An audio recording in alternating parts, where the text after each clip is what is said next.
ഈശോമിശിഹായ്ക്ക് സ്തുതിയായിരിക്കട്ടെ. സങ്കീർത്തനങ്ങൾ 34 അധ്യായം 19 തിരുവചനം. നീതിമാന്റെ ക്ലേശങ്ങൾ അസംഖ്യമാണ്, അവയിൽ നിന്നെല്ലാം കർത്താവ് അവനെ മോചിപ്പിക്കും. നമ്മളിങ്ങനെ ചോദിച്ചിട്ടില്ലേ, എത്രയോ നീതിയായിട്ടാണ് ഞങ്ങൾ ജീവിക്കുന്നത്, പള്ളിയിൽ പോകുന്നു, പ്രാർത്ഥിക്കുന്നു, കുമ്പസാരിക്കുന്നു, എന്നിട്ടും എന്താ കർത്താവ് ഇത്രമേൽ ഞങ്ങൾക്ക് ക്ലേശങ്ങൾ അനുവദിക്കുന്നത്? ജോബിൻ്റെ ജീവിതം നമുക്കറിയാം. എത്രയോ സഹനങ്ങളിലൂടെ ആ മകൻ കടന്നുപോയി. പക്ഷേ അവയിൽ നിന്നെല്ലാം കർത്താവ് നിന്നെ മോചിപ്പിക്കും. ഒരു നാൾ ഈ മോചനത്തിൻ്റെ കഥ, ക്ലേശങ്ങളിൽ നിന്നും നേരിട്ട ഈ അനുഭവിച്ച മോചനത്തിൻ്റെ കഥ ലോകത്തോട് നമുക്ക് പറയണം.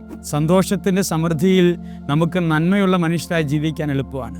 സഹനത്തിൻ്റെ തീച്ചൂളയിൽ വീഴുമ്പോഴും ദൈവത്തിന് വേണ്ടി ജീവിച്ച് കാണിക്കുക അതത്ര എളുപ്പമല്ല. കാൽവരി കുരിശിൻ്റെ ചുവട്ടിലിരുന്ന പരിശുദ്ധ അമ്മയുടെ ജീവിതം നോക്കിയേ.